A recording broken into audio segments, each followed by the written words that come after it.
We all know that Thor Love and Thunder is currently shooting in Sydney, Australia. We've already had a few leaks such as Thunderstrike on the set along with the Guardians and a few more details. Now pictures have hit the internet that confirm the return of a major location from the Thor franchise. In case you couldn't tell, this will be filled with some pretty big spoilers and what they could mean for the future of the franchise, so let's get to that.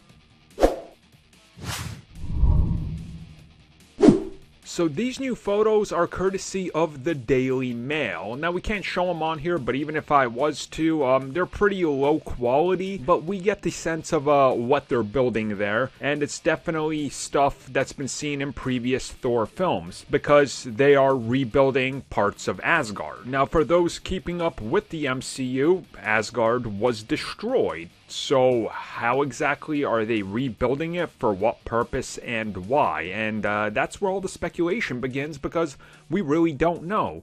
Did somehow manipulation of realities, time, space, and everything that happens in the MCU somehow bring Asgard back? Is it flashbacks? But if it was flashbacks, why would you need to rebuild it? You could just drop in the 3D assets and use the Mando stage, aka stagecraft. Just use that quickly, get your scene done, and not have to construct a bunch of Asgard on set. I mean, that doesn't make sense to me. Because we know that they are using the stages, so I guess, keep on speculating. Now I assume once we see some of the actors near the set, because they're still constructing it, that we might understand what exactly is happening.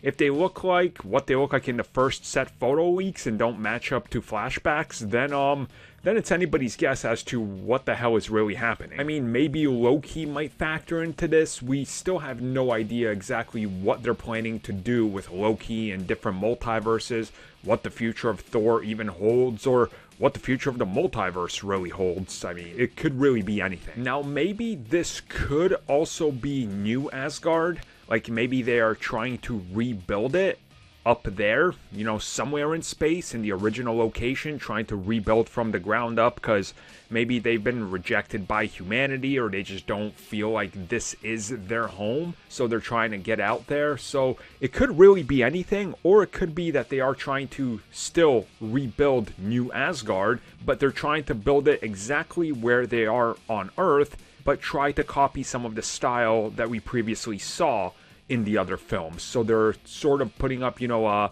these monuments, if you will, to remind them of home. But either way, though, it's pretty interesting that in some way, shape, or form, we're going to Asgard. Now, what Asgard it is, and if it's some weird thing that factors into it, like flashbacks or multiverse, I guess we'll find out.